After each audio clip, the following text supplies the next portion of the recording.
Namaskar, everyone. Welcome to Sunday. Today, I want to bring to your attention something that is very interesting. I don't know if you've really given attention to it. You have a very important tool in your toolbox.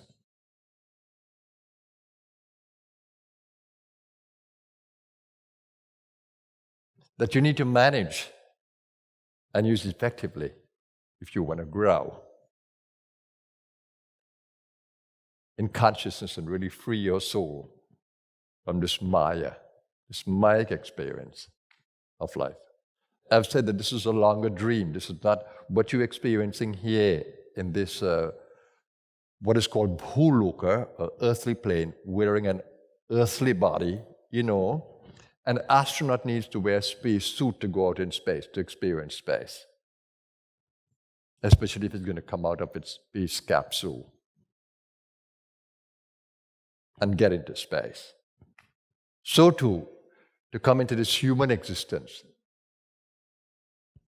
which we call Bhuluka, you need this space suit, this earthly suit. Without this, you cannot experience this dimension.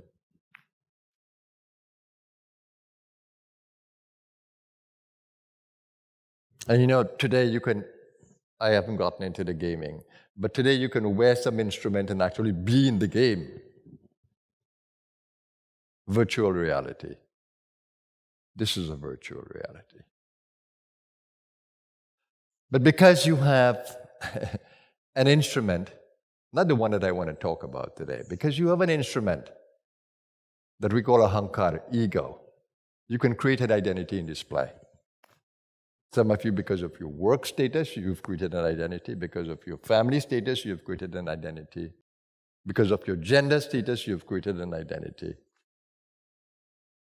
So we have the ability to create any identities you want in this earthly plane and change their identity as well. We move our job, we train, and we change identity. Another professional identity. Today we can change our gender for some, and they have changed identity. No longer a male, but a female. No longer a female, but a male.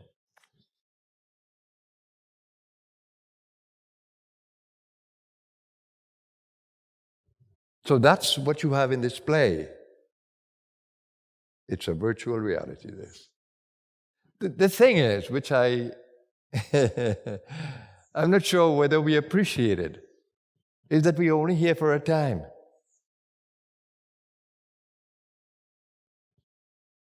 We were told 70, not 70, but now, of course, we live to 100. In some cultures, 90-something. So, and of course, in the science of gerontology, we learned that the human body can live up to 120 years. This is designed for. Today, when we are 60, we think that we're old.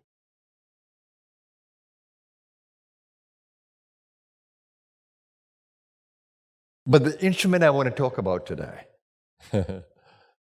is the visualizing instrument, the mental instrument, manas. Manas is the ability to create a thought. This is a bell.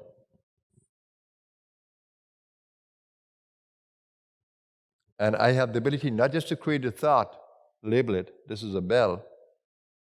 I can create an image of this. Look at it carefully, and in my mind, I can create an image of this. And I can actually see it in my mind's eye.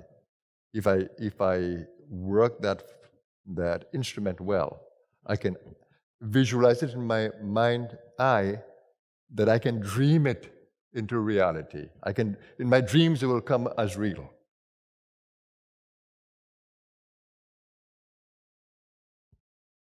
In the conscious world, when we're dreaming, we have a dream tool. When we're daydreaming, it's called. We are visualizing and creating this reality. And when we go into the dream experience, the dream consciousness, it comes alive. That was very graphic for me in the 40 days, because I told you my sadhana was not only in this conscious plane, he was on the other plane too, in the dream world. So all my sadhana was happening in this, and in the other one as well. And I'm conscious in the other one, and in the other one I'm saying, this is the dream space. And then I said, I know in this space I can create my own reality, and it comes alive.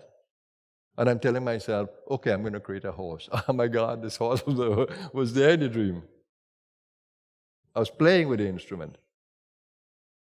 And this horse was real. But of course, I was centered, so I know that I'm creating. But the reality of it was amazing. So when we slip into that dream state, our daydreams become a reality. Now, the thing is, your brain also has a storage, right? You can tap into the brain with some electrode, and these images will also come, or you can take a narcotic substance and the images will also come. But this brain is physical and will go away. But all the things that you visualize from this life, you daydream from this life, is going to stay with you beyond the lifetime in subtle form. All the memories that you have of this life is going to stay with you in subtle form and will continue in your immortal body. Your immortal body has infinite storage of memory.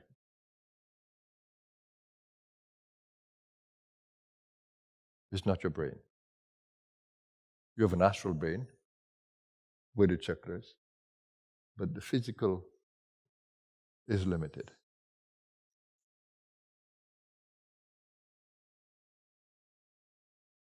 So it's extremely important how you use this visualizing faculty, because each to his own.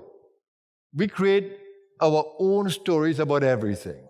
If somebody sees this bell, they'll have their own story about the bell from past experiences. Everyone will have a different story about this bell. Some will come and look at the wood. Some will come and look at the metal. Some will come and look at the structure. Some will listen to the sound. They'll all have their own opinion about this. And they'll all have their own visualization and memory about it. And you know how we can build stories about anything. We just see someone and we build a little story in our mind. And we hear them speak and we build on it, the story continues. We see them relate to something, a story continues. Is that story really congruent with the person and what's happening? No. That's our story about that event. And that becomes our virtual reality. It becomes our quantum reality in the inner space. We haven't met the person and we build the story about that person looks a little demonic, suspicious. And we build a story and we see certain actions and we even add to that. And we create our own story about the person. And then when we actually meet the person and talk with the person, we realize that our story is completely false. How about that? And perhaps if we transition and we carry those stories in our mind, what happens? The story becomes our reality. So how many stories we have created? I had to be very careful with this during the 40 days. Oh my God, because all kind of stories I could create in my mind. And I was watching myself creating them. And I just woke up from that and realized that I was creating my own reality. Because the power was coming in me more and more. And I felt so strong and so dominant and so like a deity. And of course, I began to create all realities of what I am or what I could be. And no. I could have been anything that I wanted to be. So I had to pull myself away and say, no, don't do that. You're creating a different reality every time. And I watched myself do it.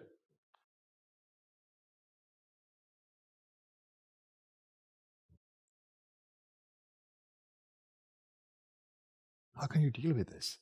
These monsters that we create in our mind, and then they become uncontrollable. They become nightmares, and we can't stop the dreams.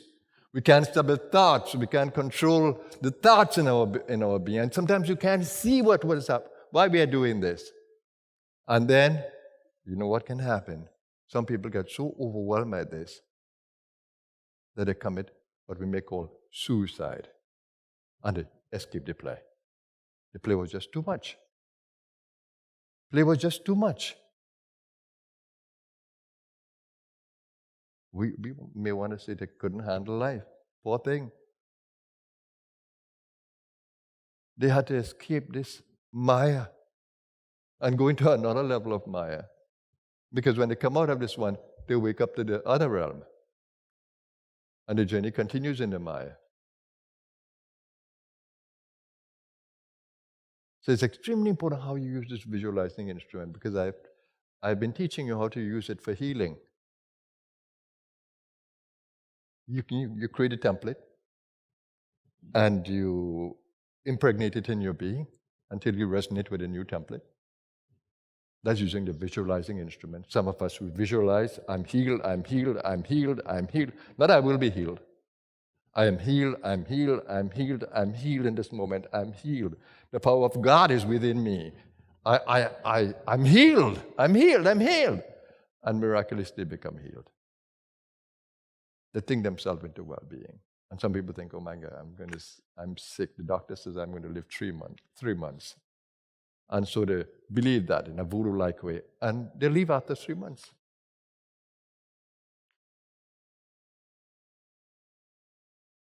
The power of these ideas that we create, these narratives we create, these stories we create in our mind and make them our reality.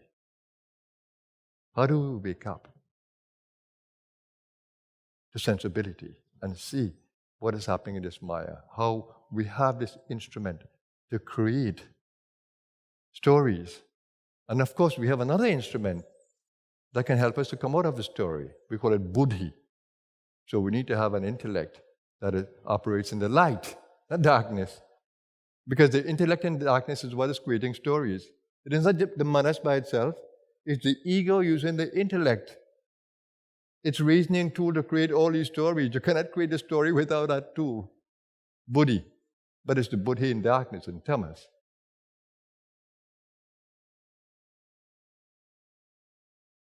So when you use the buddhi in the light, you have a chance to come out of all the stories. And that's where you need a guru. Some of us, with our ego, we think we can do this on our own. Can you really? Oh my goodness. No, this Maya is so difficult. That's why Kabir was so insistent that we need a guru.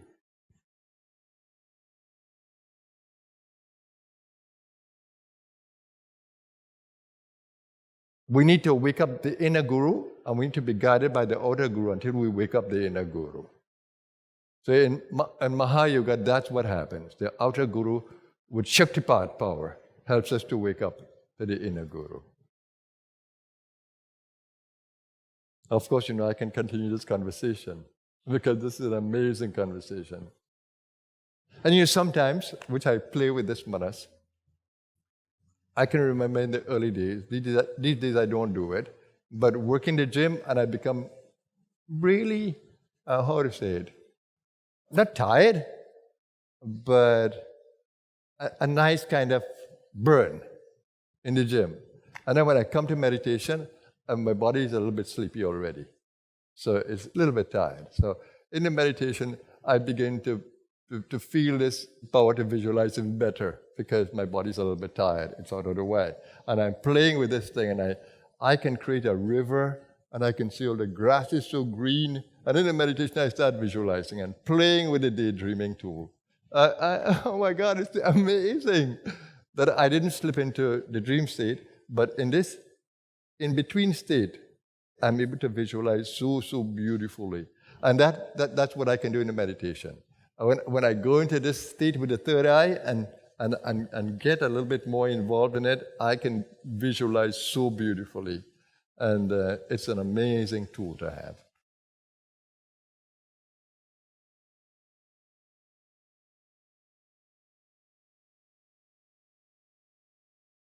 So there's a biblical verse in the Proverbs. As a man as a person thinketh in his heart, so is he or she. So are they. That's it. But the thing is, as you think, so you become, so you believe. Our perceptions create our reality. That's how we all live, with our narratives, with our stories, with our personal realities, in our own world. That's why I don't judge anyone, because, oh my God, everyone lives in his own world, or her own world, or in their own world. So I don't judge anyone. Everyone sees anything according to the way they've experienced life. So learn to really appreciate these instruments you have and try to manage them, to liberate yourself from this Maya, not to get lost in this Maya senselessly, and you cannot come out of it. I hope that I would have made some sense to you today.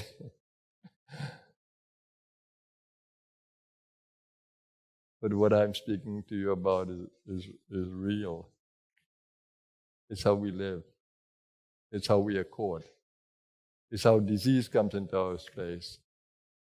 Stresses come into our space.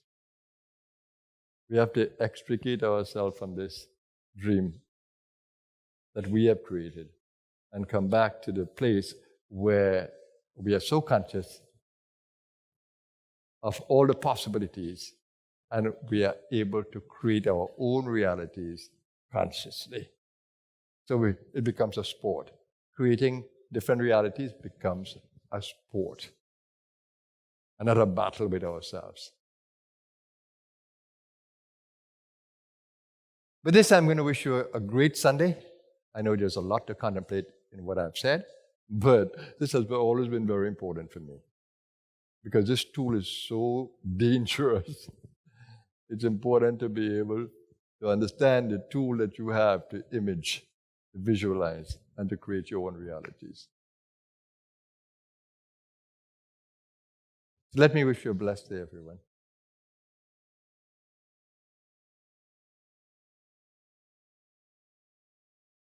Wake up to your true reality. Wake up to the sport of Maya and play this game fearlessly, joyously, and victoriously. Have a blessed Sunday, everyone. Namaskar.